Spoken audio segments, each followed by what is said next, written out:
What if the woman you think is completely confident is secretly afraid of something she will never admit to you? What if the moments when she becomes distant, emotional, defensive, or suddenly changes her behavior aren't always about what you think they are? Most men make the same mistake. They see a woman's reaction and immediately react to the reaction. They chase when they should stay calm. They become angry when they should observe. They try to control when they should understand. But the Stoics understood something most people never learn. You cannot control another person's emotions. But you can control how you respond to them. And when you understand the hidden fears and emotional vulnerabilities that can influence a woman's behavior, you don't become more powerful because you can manipulate her. You become more powerful because you stop being controlled by your own emotions. In this video, we're going to uncover 10 emotional vulnerabilities every man should understand. And the 10th one is perhaps the most important, because beneath many arguments, emotional distance, and relationship problems is a question most people are afraid to ask. Do I truly matter to you? Stay until the end, because once you understand these principles through the lens of Stoicism, you may never look at relationships, or your own reactions, the same way again. There is a mistake many men make when they try to understand women. They look at the behavior, but they never look beneath it. They see her becoming distant, and they assume she has lost interest. They see her becoming emotional, and they assume she is being irrational. They see her becoming defensive, and they assume she is trying to create an argument. They see her asking for reassurance, and they call her needy. And sometimes they may even be right. But sometimes they are completely wrong. Because human behavior rarely begins where you can see it. There is usually something underneath. A fear. A memory. An insecurity. A need that was never expressed. Or a wound that learned how to protect itself long before you ever entered the picture. And this is where most men make their first mistake. They confuse vulnerability with weakness. But vulnerability is not the same thing as weakness. A person can be strong and still be afraid of rejection. A person can be confident and still want emotional security. A person can be independent and still fear losing someone they deeply care about. And a person can appear completely composed on the outside while fighting an emotional battle that nobody else can see. This is important. Because when you call every emotional vulnerability a weakness, you stop trying to understand it. You start trying to defeat it. And that changes everything. Imagine a man sitting across from a woman he cares about. She suddenly becomes quiet. He notices the change. Her answers become shorter. Her expression changes. The warmth in her voice disappears. And the man's mind immediately starts working. What did I do? Is she angry? Is she losing interest? Is there another man? Instead of observing, he reacts. He sends another message. Then another. He asks what is wrong. She says, nothing. He knows something is wrong. So he asks again. She becomes more distant. Now he becomes frustrated. And within minutes, a small emotional shift has turned into a conflict. But what if the real problem wasn't the silence? What if the silence was protecting something underneath it? Maybe she was afraid of being rejected. Maybe she felt ignored. Maybe she interpreted something differently than he did. Maybe she wanted reassurance but didn't know how to ask for it. Or maybe nothing was wrong with the relationship at all. Maybe she was simply having a difficult day. The man didn't know. But instead of accepting that he didn't know, he created a story. And then he reacted to the story as if it were a fact. This is one of the most dangerous habits in relationships. Reacting to assumptions instead of responding to reality. The Stoics understood this problem thousands of years ago. And few people understood it more deeply than Marcus Aurelius. Marcus was an emperor. He carried enormous responsibility. He dealt with war, political conflict, betrayal, illness, death, and people who constantly wanted something from him. Yet one of the central lessons running through his philosophy was remarkably simple. Before you react to what happens, examine what you believe happened. Because there is a difference between an event and the meaning you attach to that event. Someone doesn't answer your message. That's an event. You decide they don't respect you. That's an interpretation. Someone becomes quiet. That's an event. You decide they are losing interest. That's an interpretation. Someone becomes emotional. That's an event. You decide they are trying to manipulate you.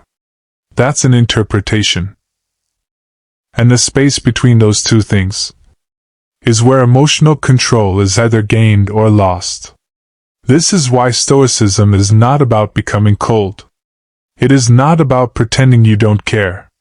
It is not about suppressing every emotion until you become impossible to reach. Stoicism is about creating enough space between what happens and how you respond, that you can choose your response instead of becoming a prisoner of your first impulse. Marcus Aurelius repeatedly returned to this idea. You may not control what another person says. You may not control how another person feels. You may not control whether someone stays. You may not control whether someone misunderstands you. But you can control what you do next. And that distinction is everything. Because understanding someone's emotional vulnerability does not give you control over them. It gives you control over yourself. That is the first major principle. Understanding gives you control over your reaction, not control over another person. And this changes the entire meaning of what it means to understand a woman's vulnerabilities. You are not learning these things so you can manipulate her. You are not learning them so you can press the right emotional buttons. You are not learning them so you can make someone chase you. That is not strength. That is insecurity disguised as power. A truly disciplined man doesn't need to discover another person's deepest fears so he can use it against them. He wants to understand it so he knows how not to make it worse. He knows that if someone fears rejection, constantly threatening to leave is cruel. If someone fears abandonment, deliberately disappearing just to make them anxious is manipulation. If someone needs emotional security, playing endless guessing games is not mysterious. It is immature. And if someone is vulnerable enough to tell you what hurts them, you don't turn that information into a weapon. You protect it. Because real strength isn't measured by how effectively you can control another person's emotions. It is measured by how well you can control your own. Think about that for a moment. Anyone can become angry. Anyone can send the message they will regret 10 minutes later. Anyone can give someone the silent treatment. Anyone can try to make another person jealous. Anyone can walk away in the middle of an argument just to punish the other person. But it takes discipline to pause, to breathe, to observe, to ask a question instead of making an accusation, to say, "I noticed you've been quiet. Is something bothering you?" Instead of, "What's your problem?" To say, "Did I do something that upset you?" Instead of, "You're obviously trying to start something." To say, "Help me understand what you're feeling." Instead of, "You're overreacting." That is the difference between reacting and responding. And it is one of the clearest differences between emotional immaturity and emotional strength. But there is something even more interesting. Many of the behaviors men label as female weaknesses aren't actually unique to women at all. Fear of rejection? Human. The desire to feel valued? Human. Fear of abandonment? Human. The need for emotional security? Human. Sensitivity to disrespect? Human. Difficulty expressing vulnerability? Human. The difference is that people express these vulnerabilities differently. One person becomes emotional. Another becomes silent. One person asks for reassurance. Another pretends not to care. One person becomes clingy. Another pulls away. One person confronts the problem. Another disappears. Different behavior. Same human need. And once you understand this, you stop looking at relationships as a battle between men and women. You start looking at them as an interaction between two imperfect human beings. Both carrying experiences you cannot see. Both protecting parts of themselves they don't easily reveal. Both capable of misunderstanding each other. And both capable of hurting each other if they allow their emotions to take control. This is where the philosophy of Stoicism becomes especially powerful. Because the Stoic doesn't begin with the question, "How do I control her?" He begins with, "How do I control myself?" He doesn't ask, "Why is she behaving like this?" He asks, "What is happening beneath the behavior, and how should I respond?" That question changes everything. Because sometimes the strongest response isn't to argue. Sometimes it is to listen. Sometimes it isn't to chase. Sometimes it is to give space. Sometimes it isn't to prove yourself. Sometimes it is to remain calm. And sometimes, the strongest thing you can do is recognize that you don't have enough information yet. You don't know what is happening inside another person's mind. And pretending that you do is often where unnecessary conflict begins. Marcus Aurelius understood that the mind can turn a small disturbance into a great one. A single event happens. The mind interprets it. The interpretation creates emotion. The emotion creates a reaction. The reaction creates another event. And suddenly, you are no longer responding to what happened. You are responding to the chain of consequences created by your own interpretation. This is why emotional discipline matters so much. Because if you cannot control the story you tell yourself, you will eventually become controlled by the story. And this brings us to the first vulnerability. It is so common, so deeply human, and so frequently misunderstood, that many men mistake it for something completely different. They see the behavior. They judge it. They react to it. But they never stop to ask the one question that changes everything. What fear is hiding underneath it? Because the first vulnerability isn't about jealousy. It isn't about attention. And it isn't about being difficult. It begins with something far more fundamental. The fear of rejection. The fear of rejection doesn't always look like fear. Sometimes, it looks like confidence. Sometimes it looks like indifference. Sometimes it looks like a woman who suddenly becomes distant the moment she starts caring too much. Imagine this. A man meets a woman. At first, everything feels easy. She laughs at his jokes. She responds quickly. She asks questions. She seems interested. There is warmth between them. And then something changes. Not dramatically. Not all at once. Just enough for him to notice. Her messages become shorter. She stops initiating conversations as often. Her energy feels different. The man notices. And immediately, his mind starts filling in the blanks. She's losing interest.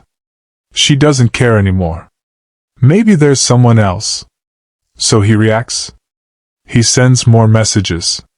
He asks what happened. He tries harder. He wants an explanation. But the more pressure he creates, the further she pulls away. And now something strange happens. The man believes her distance proves he was right. See? She doesn't care. But what if that wasn't the truth? What if she cared too much? What if the distance wasn't rejection, but protection from rejection?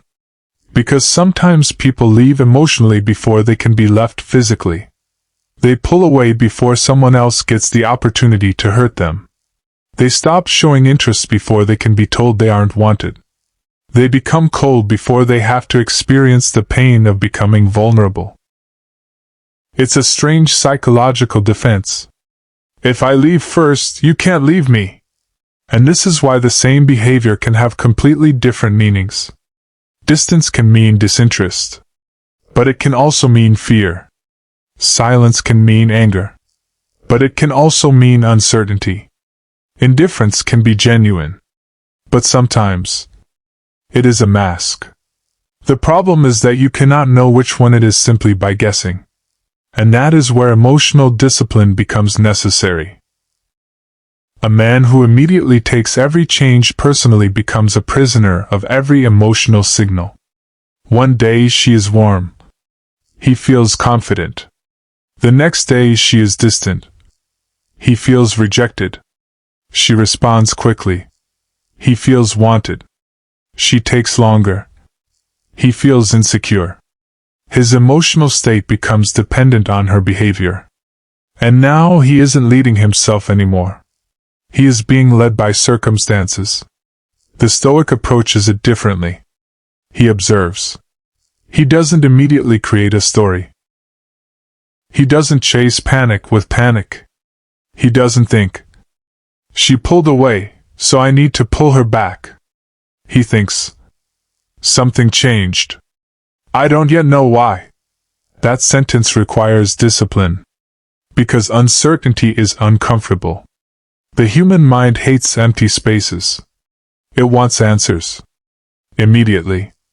But a Stoic understands that not knowing is better than believing something that isn't true. So instead of reacting emotionally, he watches. He communicates. He gives the other person room to explain. And if the answer is rejection, he accepts it. Not because rejection doesn't hurt, but because his dignity doesn't depend on being chosen by everyone. That is strength. Being able to hear, I don't want this relationship, and still say, I understand. No begging. No revenge. No manipulation. No desperate attempt to change someone's mind. Because you cannot force someone to choose you. And if you have to force it, it was never really a choice. But there is something deeper hiding underneath the fear of rejection. Because sometimes a person isn't only afraid that someone will leave. They are afraid of what their departure would mean. If you leave me, does that mean I'm not enough? And that question leads us directly into the next vulnerability. Because rejection isn't always the deepest fear. Sometimes, the deeper fear is uncertainty. And that brings us to something almost every relationship eventually confronts. The need to feel emotionally secure. There is a particular kind of anxiety that doesn't come from knowing something is wrong. It comes from not knowing whether something is wrong. That uncertainty can be more powerful than the truth.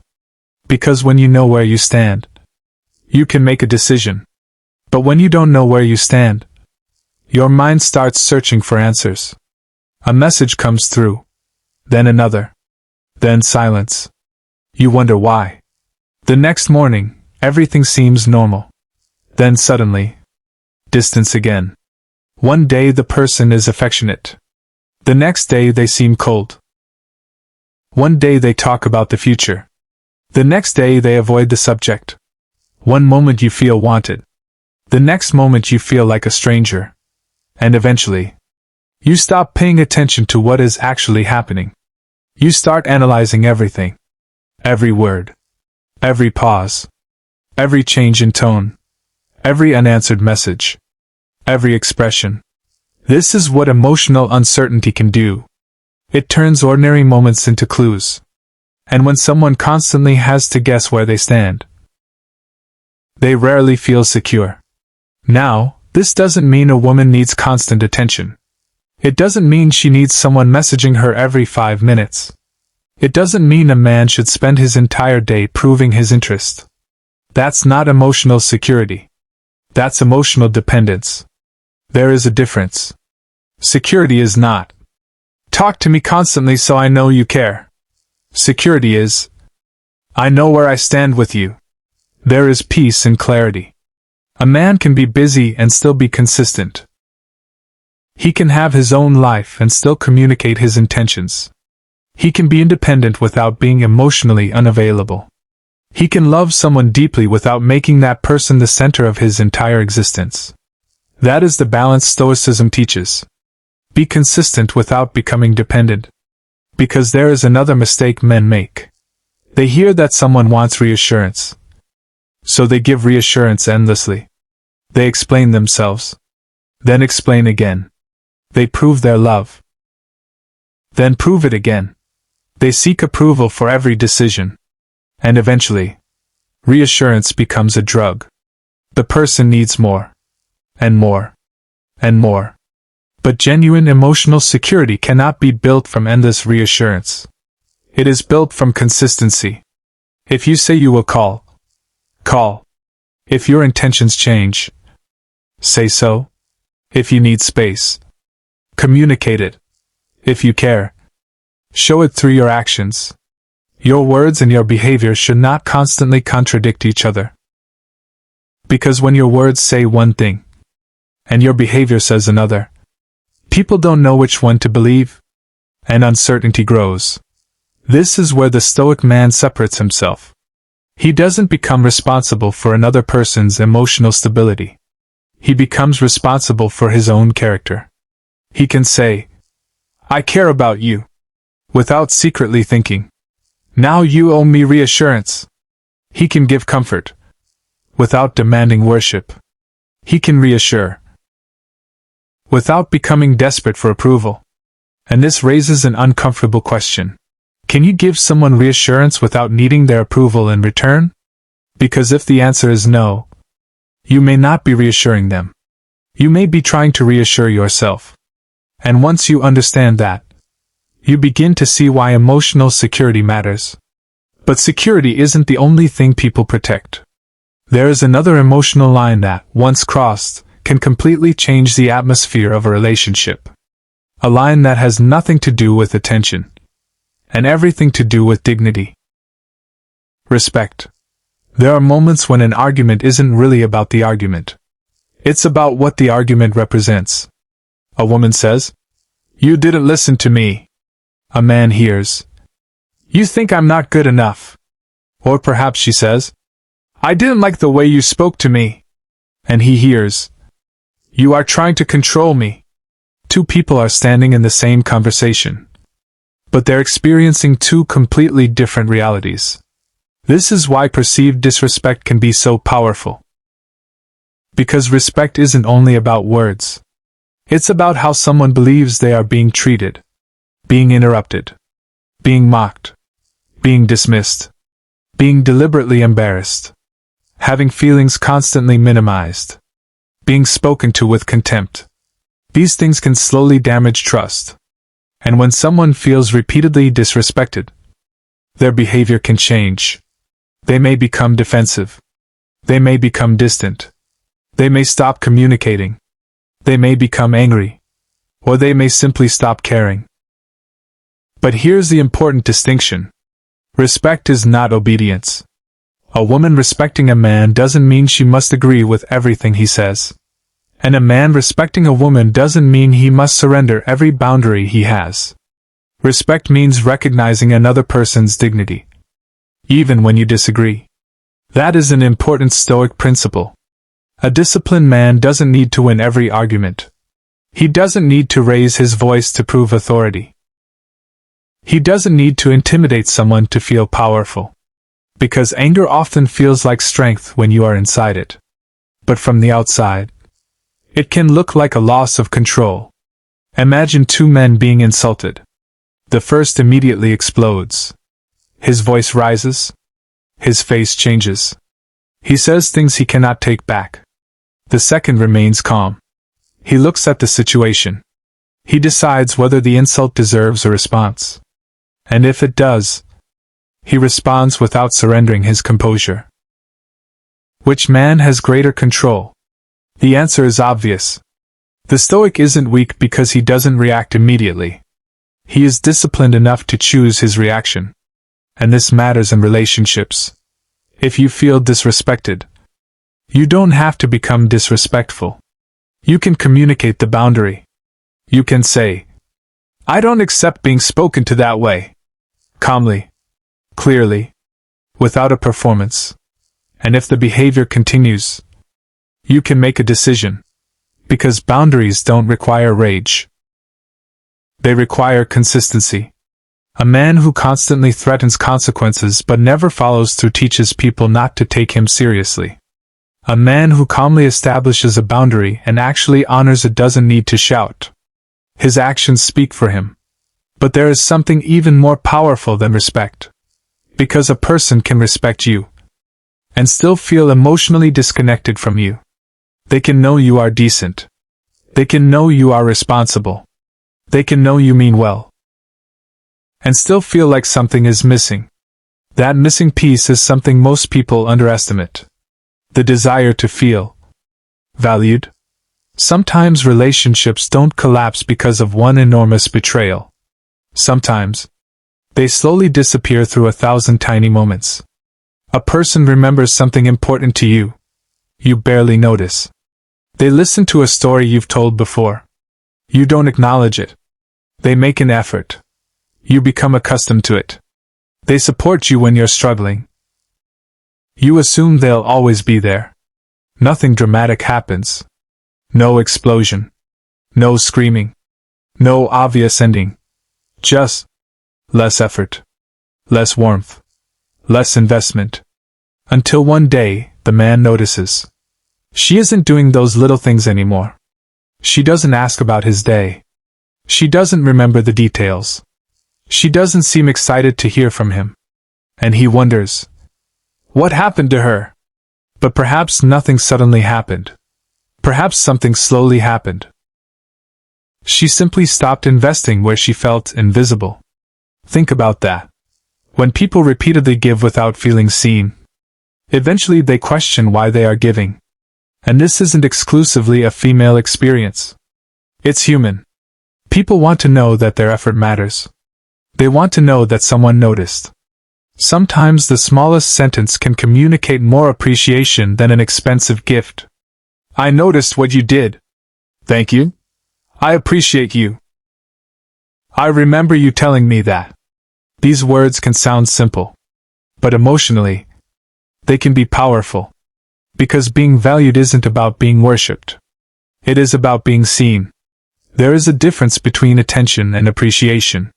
Attention says, I see you.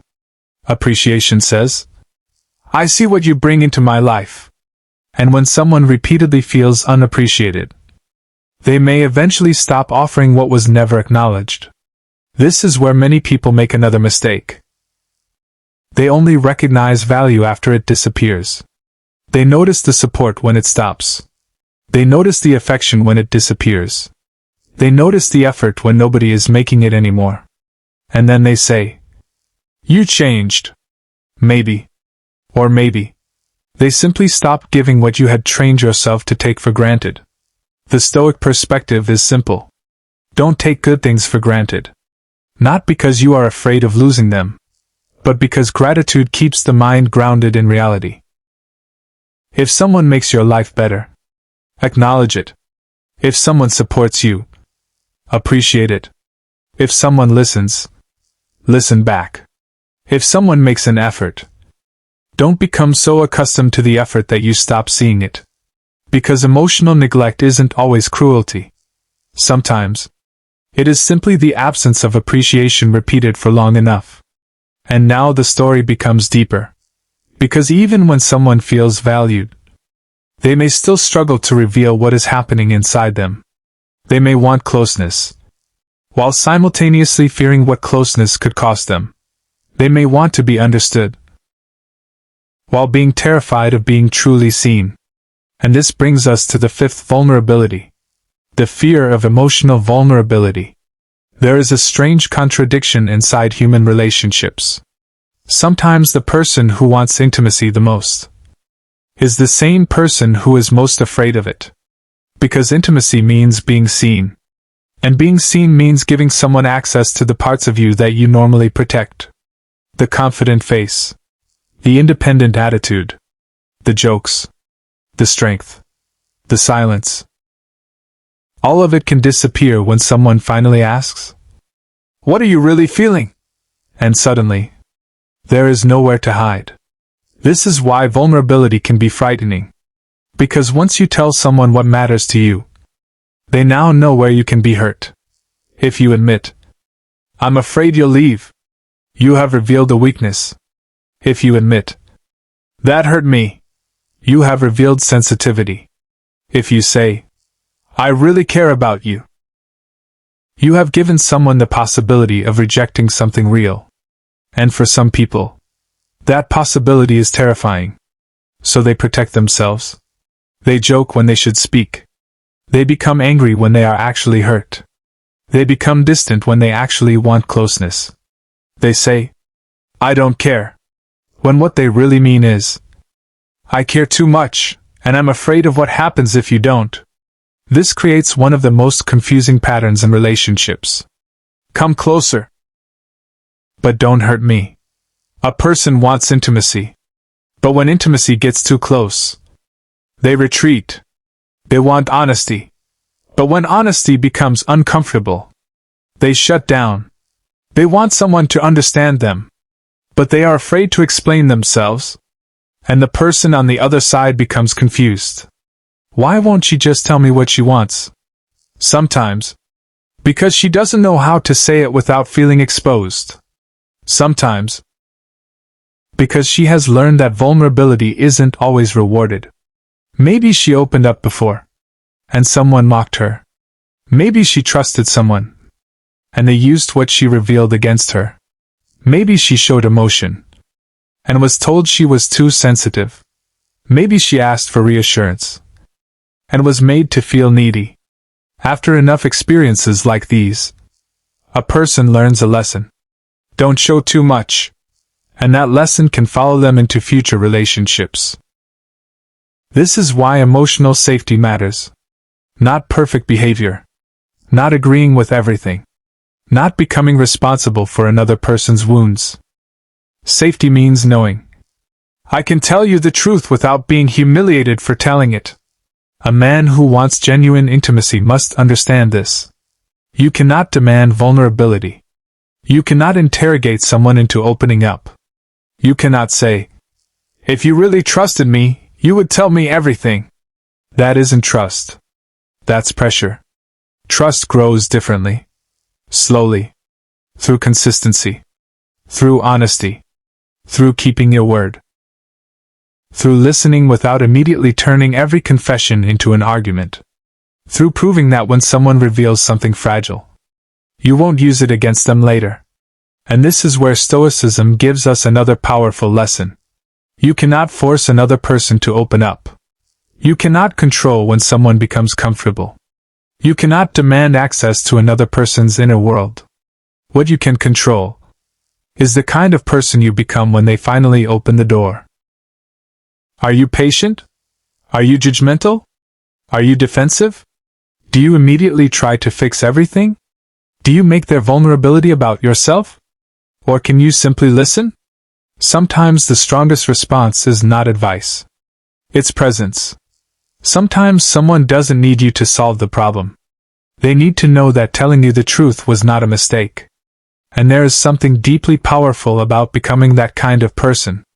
Because when someone knows you won't punish honesty, they don't have to hide as much. And when they don't have to hide, you finally begin to see the person underneath the behavior. Not the silence. Not the anger. Not the distance. Not the defensiveness. The person. But this leads to one of the most misunderstood behaviors in relationships. Because once fear enters the picture, people don't always move closer. Sometimes, they start overthinking every little signal. They begin searching for meaning in every pause, every message, every change in tone, every moment of distance. And what happens next? can quietly destroy even a relationship that began with genuine affection. There is a moment in almost every relationship when the words stop being the problem, and interpretation becomes the problem. A message arrives. Okay. 2 words. Nothing more. And suddenly, the mind begins working. What does that mean? Why did she say it like that? Is she angry? Did I do something? Is she losing interest? You read the message again. Then again. You look at the punctuation. You remember what she said yesterday. You compare her response today with the way she responded last week. And before you realize it, a 2-word message has become an entire psychological investigation. But here's the uncomfortable truth. You don't actually know what it means. You are guessing. And humans are very good at turning guesses into facts. Especially when emotions are involved. A delayed response becomes, she's ignoring me. A short message becomes, she's upset.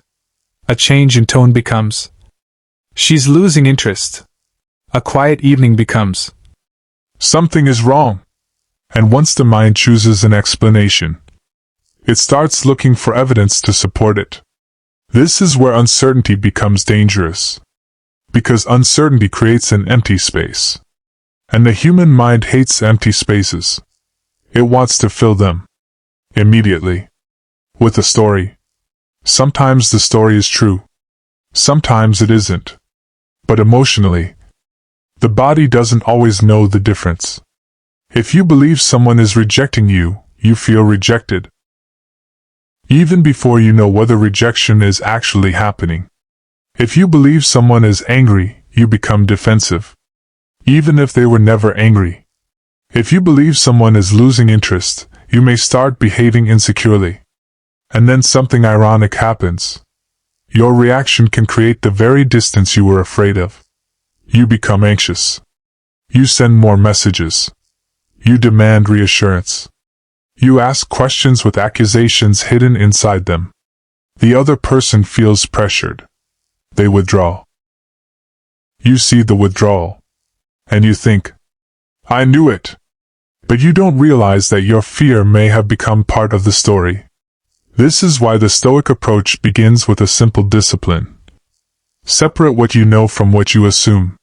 What do you actually know? She hasn't replied for 3 hours. That's a fact. What you don't know is why. She may be busy. She may be tired. She may be upset. She may have forgotten. She may simply not feel like talking. You don't know. And there is tremendous power in being able to say, I don't know yet. Most people think certainty creates strength.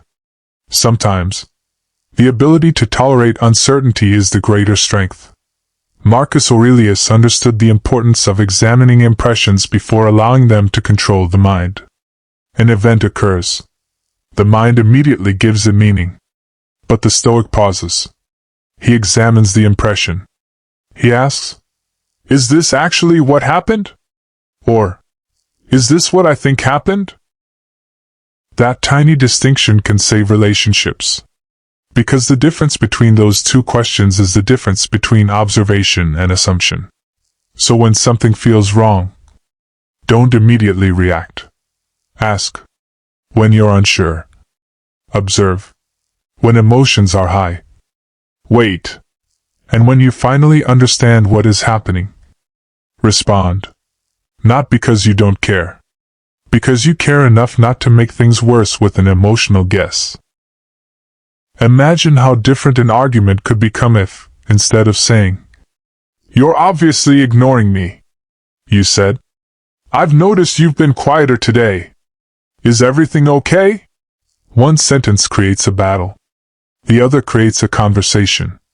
And that is the turning point. Because sometimes the problem isn't what happened. It's the story we created about what happened. You thought she was rejecting you. She was actually exhausted. You thought she was angry. She was actually dealing with something unrelated. You thought she was losing interest. She was actually waiting for you to communicate more clearly. The event was real. but your interpretation was wrong. And once you understand that, you begin to realize something profound. Your mind can create suffering without needing reality's permission. That is why Stoicism doesn't ask you to control everything around you. It teaches you to examine what happens inside you. Because if every change in another person's mood changes your emotional state, you are not emotionally free. You are reacting to the weather of someone else's mind. And that becomes exhausting. But there is an even deeper reason people overthink emotional signals. Sometimes, they are not afraid of a message. They are afraid of losing the person behind it. And when someone becomes important enough, the possibility of losing them can become terrifying.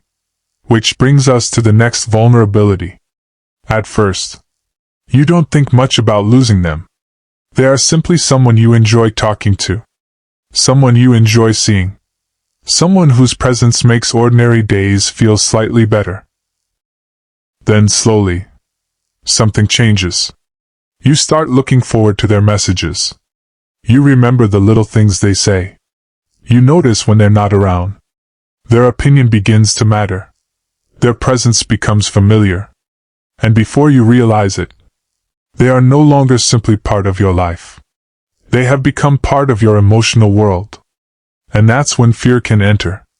Because the moment someone becomes deeply important to you, their absence becomes imaginable. And once you can imagine losing someone, your mind may begin trying to prevent it. You become more watchful, more sensitive, more anxious. You notice who they talk to. You notice who they follow. You notice who comments on their pictures. You notice every person who seems interested in them. And suddenly, love begins sharing the room with fear. Jealousy appears. Anxiety grows. You want reassurance. Then more reassurance. You become clingy. Or perhaps you do the opposite. You withdraw. You become cold. You tell yourself, I don't need anyone. But deep down, you are protecting yourself from the possibility of needing someone who could leave. This is one of the strangest contradictions in human attachment. The more someone matters, the more vulnerable you become to their absence. And that vulnerability can produce behaviors that look irrational from the outside. Someone may test their partner. They may create unnecessary distance. They may become jealous just to see whether the other person reacts.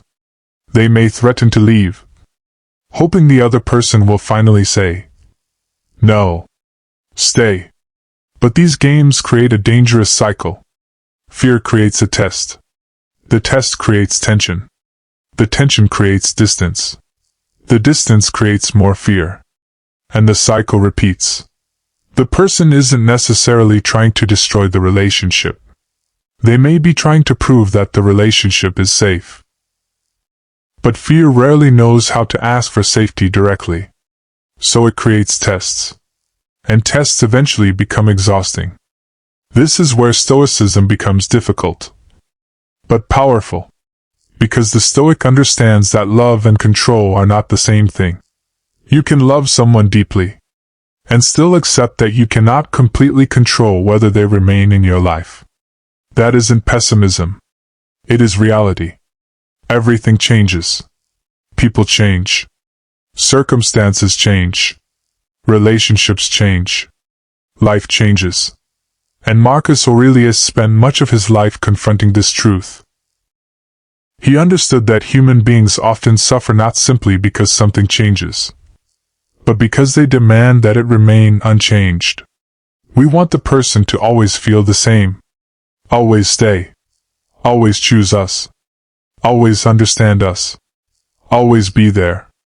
But life does not make those promises. And that realization can feel painful. Until you understand what it gives you. Freedom. Because when you accept that another person is not completely within your control, you stop trying to control them. You stop monitoring every movement. You stop trying to guarantee tomorrow. You stop sacrificing your identity to keep someone from leaving. And you begin to love differently. more deliberately, more peacefully, more honestly. You stop saying, "I need you to stay so I can be okay," and begin saying, "I deeply value having you in my life, but I will not destroy myself trying to control whether you stay." That is not emotional detachment. That is emotional maturity. Because there is a difference between loving someone and making their presence the foundation of your entire emotional stability. You can miss someone without losing yourself. You can love someone without abandoning your principles.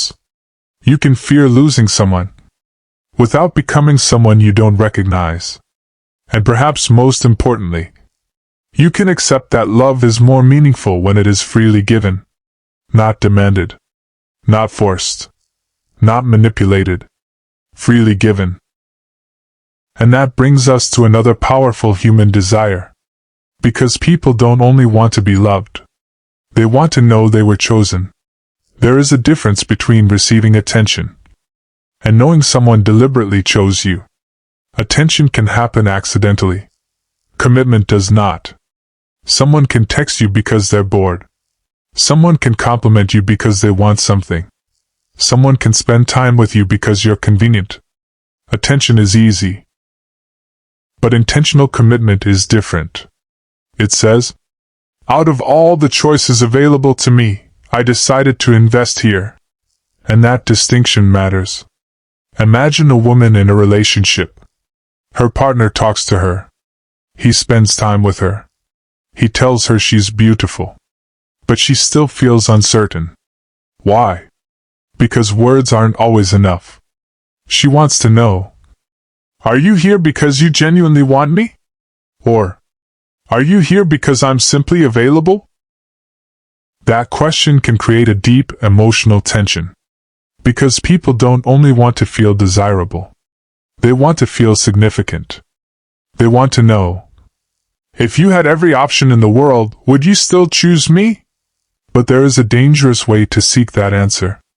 Games, jealousy, competition, artificial distance, flirting with other people to provoke a reaction, threatening to leave just to see whether someone will chase. These behaviors can produce an immediate emotional response. But they don't create genuine security. They create fear. And fear can look like passion for a while, until it becomes exhausting. A man may think, "If she gets jealous, that proves she cares." But jealousy doesn't necessarily prove love. Sometimes it proves insecurity. Sometimes it proves fear. Sometimes it simply proves that you've created uncertainty. The Stoic man doesn't need to manufacture jealousy to measure someone's feelings. He communicates. He observes. He allows someone's actions to reveal their intentions. If you need to constantly test someone, you don't have trust. And if you don't have trust, no amount of testing will create it. Think about the difference. One man says, "I'm going to disappear for 3 days and see if she comes looking for me." Another says, "I care about this relationship. I want us to be honest about where we're going." The first creates uncertainty. The second creates clarity. The first asks, "How can I control her reaction?" The second asks, "How can we understand each other?" That is the Stoic difference. You don't need to manipulate someone's emotions to discover whether they value you. Watch their consistency. Watch their choices. Watch their effort. Listen to their words. Then compare those words with their actions.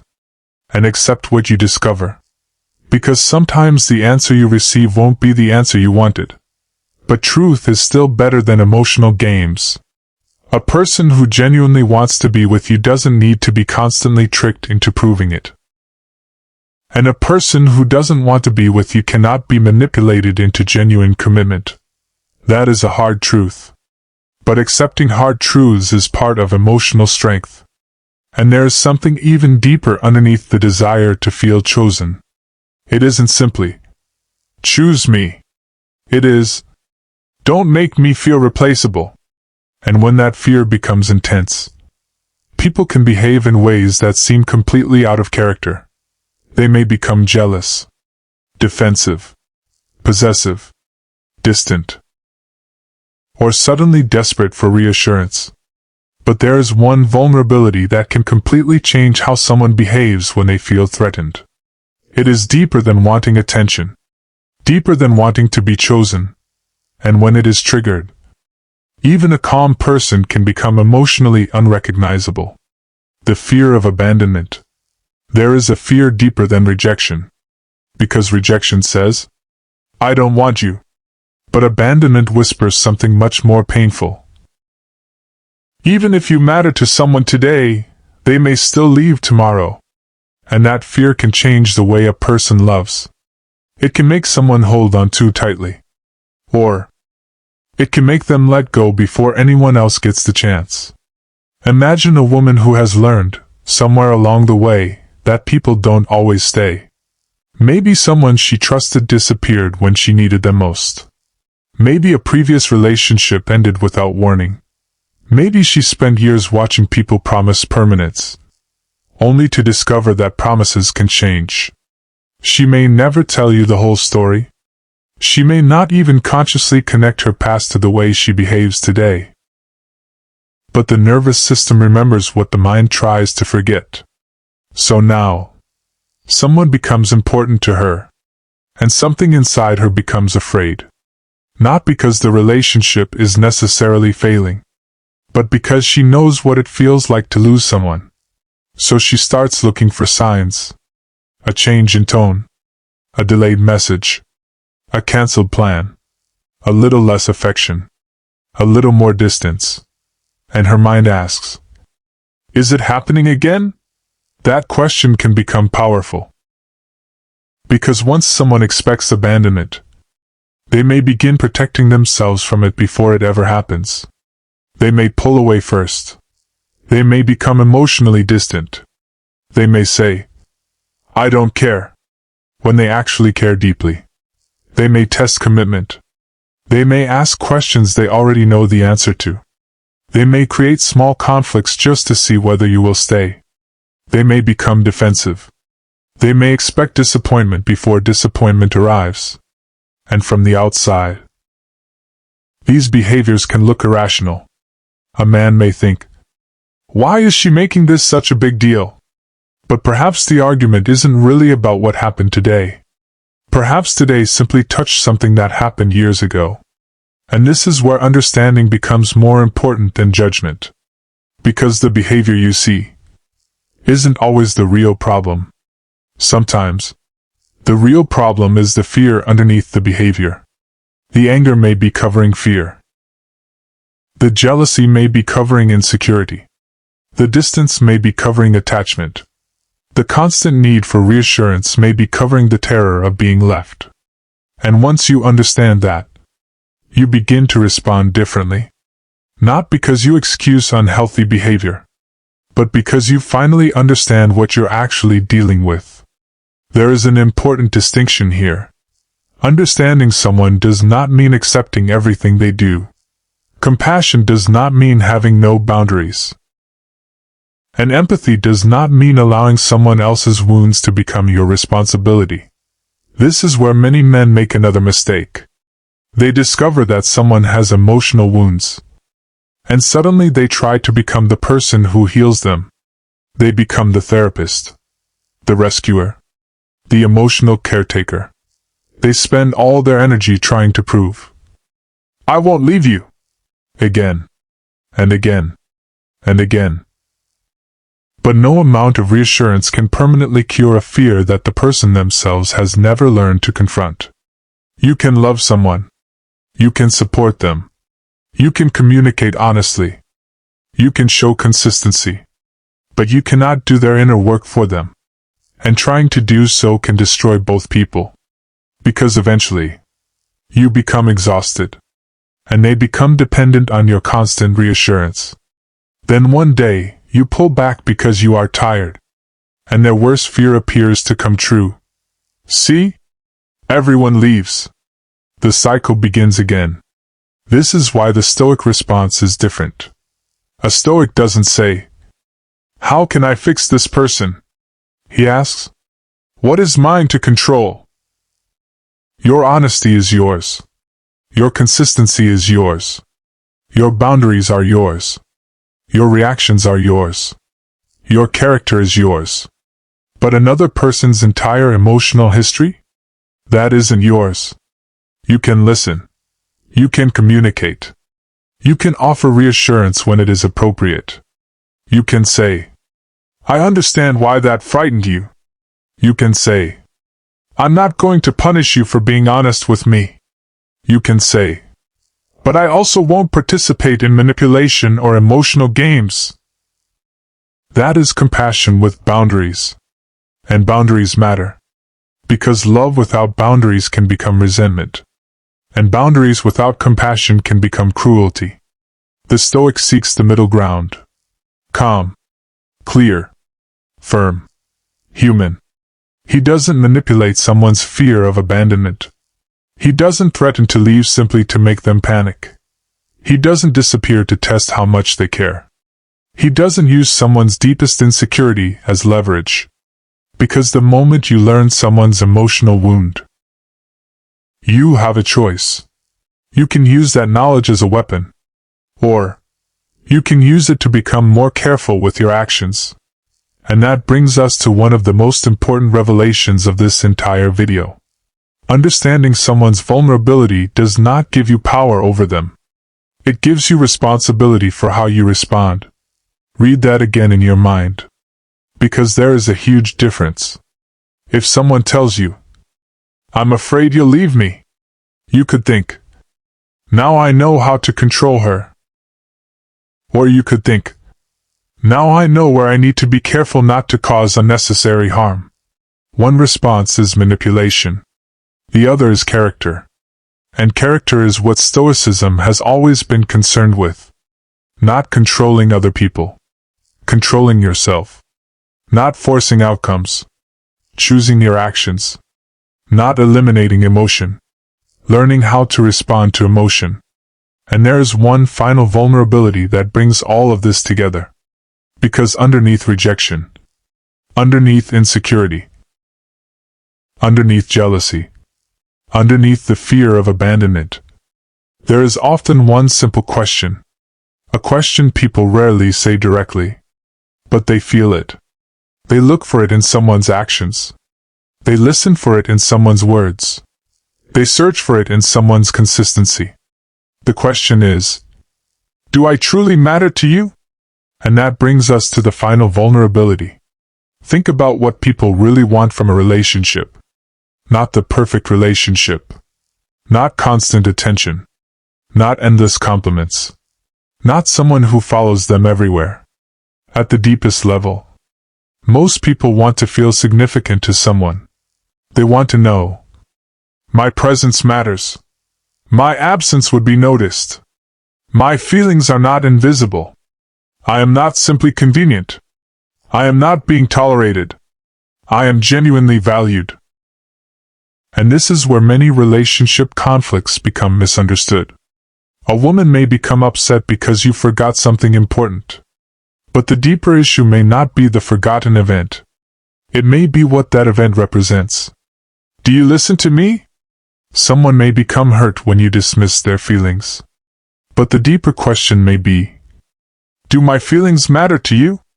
Someone may become anxious when your behavior suddenly changes. The deeper question may be, are you still emotionally here? Someone may become jealous. And beneath the jealousy may be another question. Am I still the person you choose? Someone may become distant. And underneath that distance may be, if I show you how much I care, will you hurt me?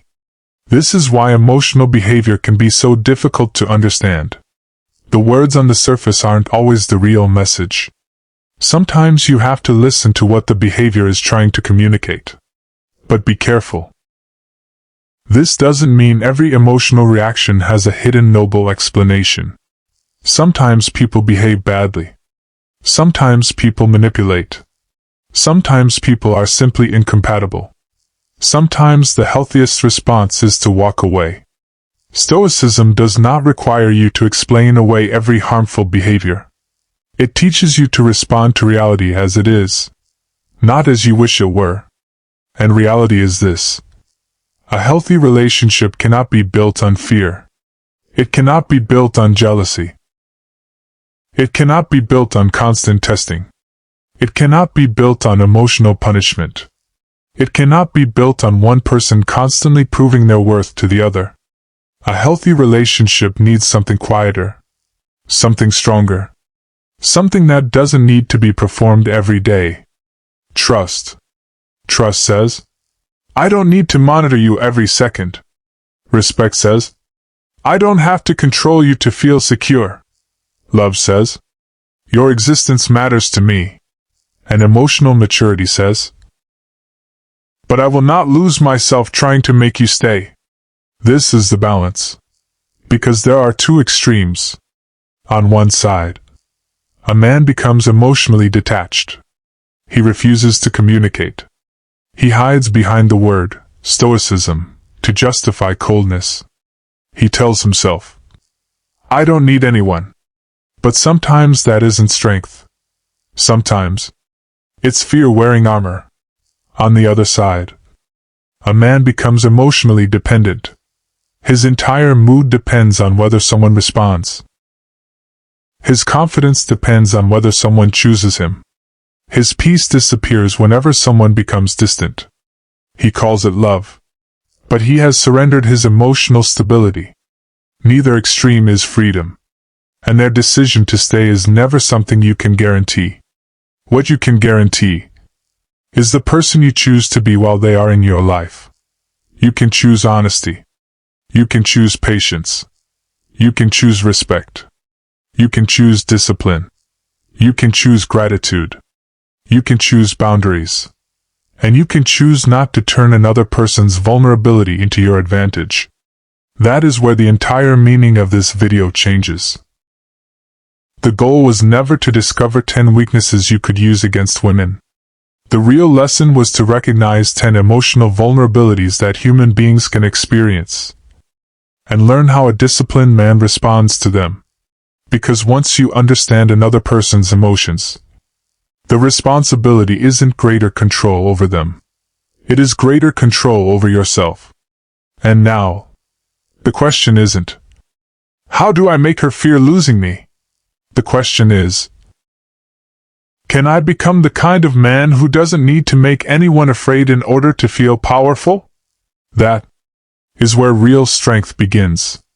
For the entire journey, you may have thought this video was teaching you how to understand women, how to recognize their fears, how to notice their insecurities, how to understand the moments when they become distant, emotional, defensive, jealous, or afraid. But now, we have reached the part that changes the meaning of everything you've heard. Because perhaps you came into this video thinking, if I understand a woman's weaknesses, I will have more power. But that was never the real lesson. The real lesson is much harder, and much more valuable. You don't need to understand vulnerability so you can control someone else. You need to understand vulnerability so you can control yourself. Because there is a dangerous temptation when you discover what affects another person emotionally. You begin to see opportunities. You realize what makes them anxious, what makes them jealous, what makes them afraid of losing you, what makes them seek reassurance. And if you are emotionally immature, you may start using those things. You may disappear just to make them worry. You may mention another woman just to provoke jealousy. You may become cold because you know they will chase warmth. You may threaten to leave because you know abandonment frightens them. You may withhold affection because you know they crave reassurance. And for a moment, it may feel like power. You see the reaction. They become anxious. They call. They ask questions. They chase. They try harder. And you think, I have control. But ask yourself something. What exactly have you gained? You didn't create love. You created fear. You didn't create trust. You created uncertainty. You didn't make yourself more valuable. You simply made another person afraid of losing access to you. And that is not strength. That is emotional manipulation. Anyone can do it. It requires no wisdom, no discipline, no courage. Just an understanding of where another person is vulnerable. But Stoicism asks for something much harder. Restraint. The ability to know exactly what you could do, and choose not to do it. That is where the immature man and the Stoic man separate. The immature man sees insecurity, and uses it. The Stoic man sees insecurity, and becomes more careful. The immature man creates jealousy to test love. The Stoic man communicates clearly. The immature man uses silence as punishment. The Stoic man uses silence only when he needs space to regain composure. The immature man plays emotional games. The Stoic man refuses to play games at all. The immature man needs constant validation. The Stoic man can appreciate love without becoming dependent on it. The immature man says, "If you loved me, you would prove it." The Stoic man says, "I don't need to manipulate you into proving something." There is a difference. A profound difference. Because the immature man is constantly asking, "How much power do I have over her?" The Stoic man asks, "How much control do I have over myself?" And that second question is the one that changes a man's life. Think about Marcus Aurelius. He wasn't living in a world where everything went according to plan. He was an emperor. He carried responsibility that most people could never imagine. There were political threats, wars, betrayals, loss, illness, death. People who disagreed with him. People who wanted things from him. People who could provoke him.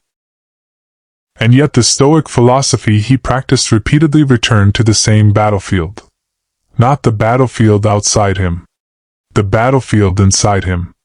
Because the hardest opponent isn't always another person. Sometimes, it is your own anger. Your own jealousy. Your own insecurity. Your need to be admired. Your need to be chosen. Your need to win. Your need to control. And this is why Stoicism is not about becoming emotionless. It is about refusing to become a servant to every emotion you experience. You can feel anger without becoming anger. You can feel jealousy without acting from jealousy. You can feel fear without allowing fear to make your decisions. You can love someone without making them responsible for your entire emotional stability. You can feel hurt without trying to hurt them back. That is self-mastery. And self-mastery is the real foundation of strength. Imagine a man being ignored. The immature man immediately reacts. Fine. I'll ignore her too. He waits. He checks his phone. He wonders whether she noticed. He hopes she becomes anxious. He tells himself, "I'm teaching her a lesson." But deep down, he is waiting for a reaction. He isn't free. He is still emotionally connected to the outcome. Now imagine the Stoic man. He notices the silence. He doesn't pretend it doesn't affect him. But he doesn't immediately act. He asks, "What do I actually know?" He gives the situation time. If communication is necessary, he communicates. If the relationship is consistently unhealthy, he establishes a boundary. And if the other person chooses to leave, he accepts reality. Not because he doesn't care. Because he refuses to abandon himself in order to prevent someone else from abandoning him. That is a completely different kind of strength. And perhaps that is the greatest lesson hidden inside this entire conversation. You don't become powerful by making another person emotionally dependent on you. You become powerful by becoming emotionally responsible for yourself. There is a moment in every man's life when he has to decide what kind of man he wants to be. The man who needs to win every argument, Or the man who values peace more than victory? The man who needs constant reassurance? Or the man who can stand securely within himself? The man who uses someone's fear? Or the man who protects what someone trusted him enough to reveal? The man who says, "I'll make you afraid of losing me." Or the man who says, "I won't manipulate you into staying." Those choices may seem small, but repeated over years, they become character, and character becomes destiny. This is why Marcus Aurelius matters here. His philosophy wasn't a collection of tricks for controlling people. It was a discipline for controlling the self. When someone insulted him, his task wasn't to control the other person's mouth. It was to control his response. When circumstances changed, his task wasn't to force reality to obey him. It was to adapt. When people disappointed him, his task wasn't revenge. It was maintaining his character. And when people he loved were eventually taken from him by the unavoidable reality of life, he had to confront the truth every human being eventually faces. You cannot possess what was never completely yours to control. People can choose you. People can love you. People can stay beside you for years. But you cannot guarantee tomorrow. And that is precisely why love should not be treated like ownership. If someone chooses to be with you, be grateful. If they trust you, honor that trust. If they love you, don't take it for granted. If they reveal their fears, don't weaponize them. If they need reassurance, offer it when it is healthy to do so. But never build your identity around the fear that they might leave. Because if your entire sense of worth depends on another person's decision, you have handed them control over something that should belong to you. Your inner stability. And no relationship should require that sacrifice. A Stoic man can love deeply, while standing firmly on his own feet. He can say, "I want you in my life," without saying, "I cannot survive without you." He can say, "I care about how you feel," without saying, "Your emotions determine who I am."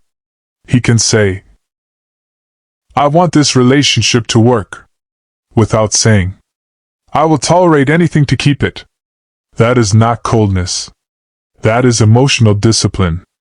And emotional discipline does not make love weaker. It makes love cleaner.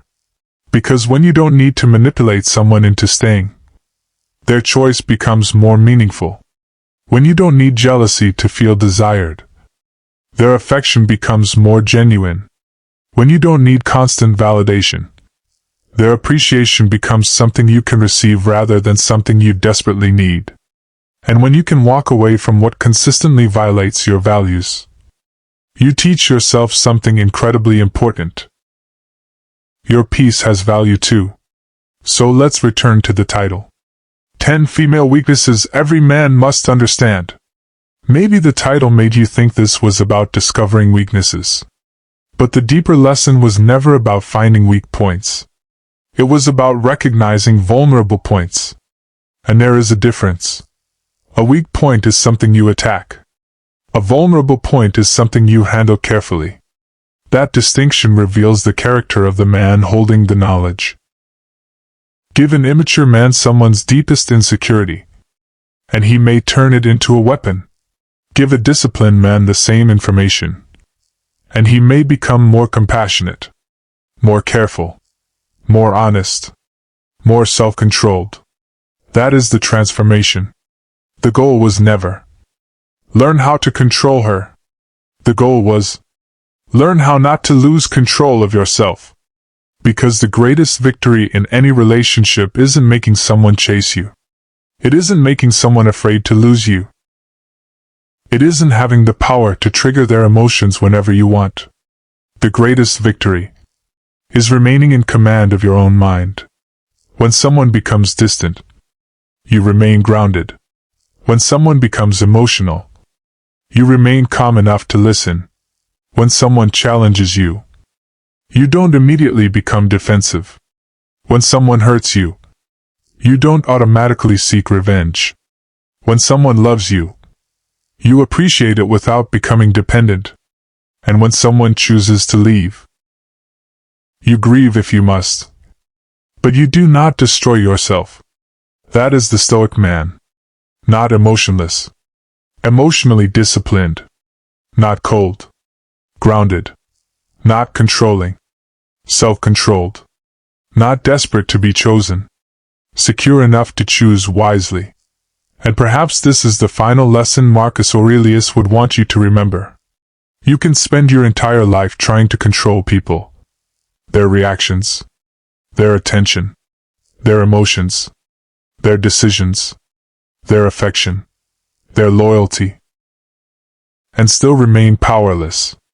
Or, you can turn inward, control your words, control your impulses, control your anger, control your jealousy, control your fear, control your need for validation, control the stories you tell yourself.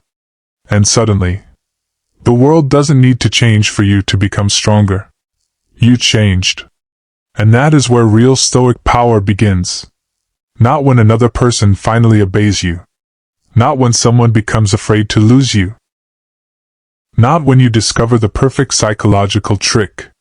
But when you realize, you were never meant to control another person's heart. You were meant to master your own. Because the greatest victory isn't controlling another person's emotions.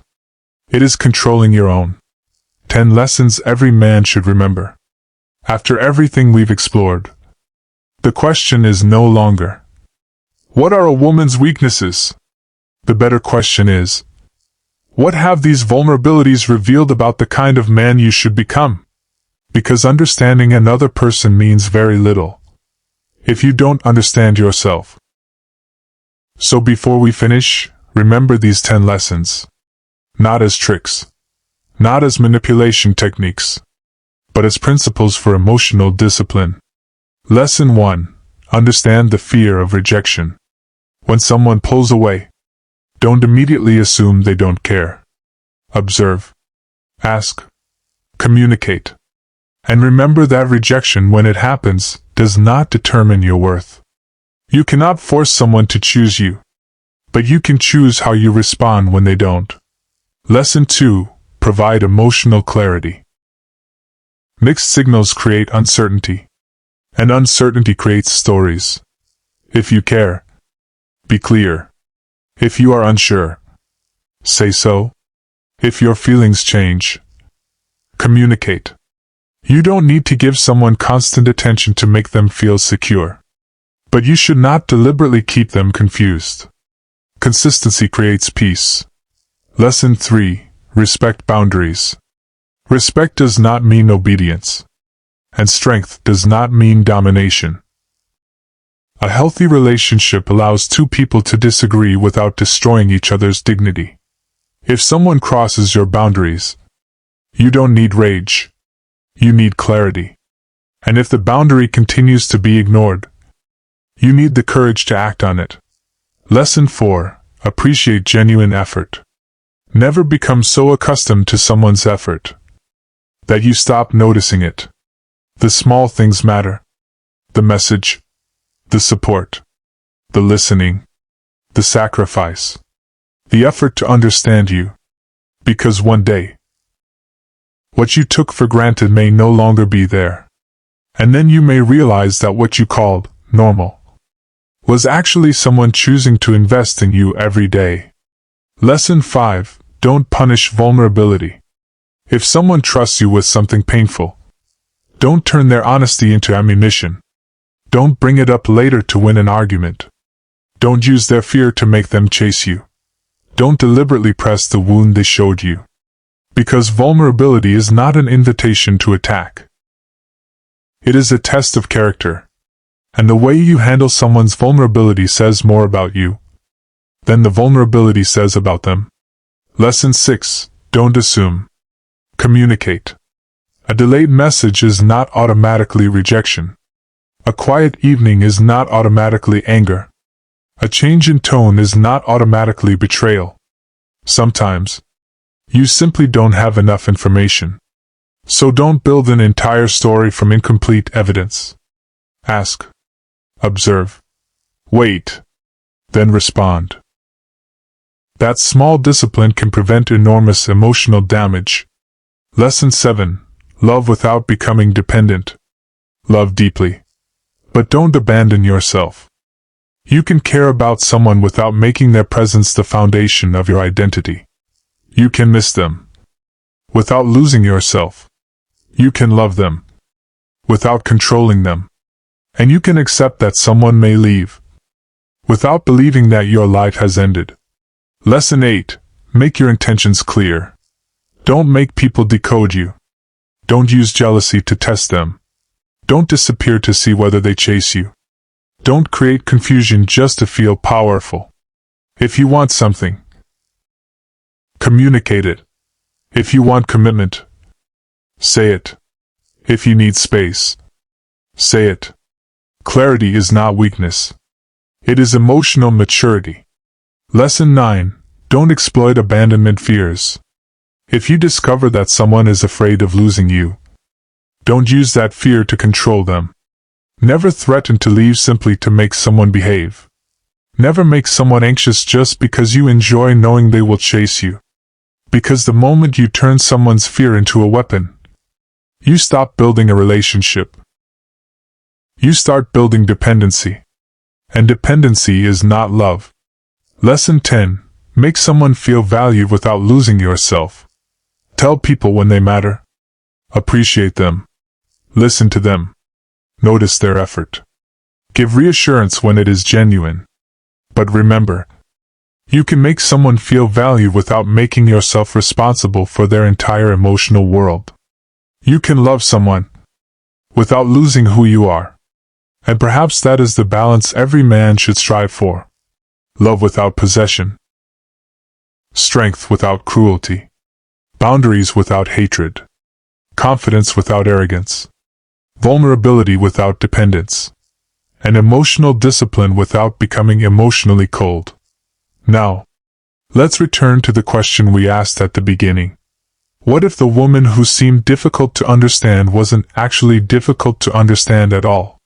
What if you were simply looking at the behavior and never asking what might exist beneath it? What if the distance wasn't always rejection? What if the anger wasn't always hatred? What if the jealousy wasn't always about control?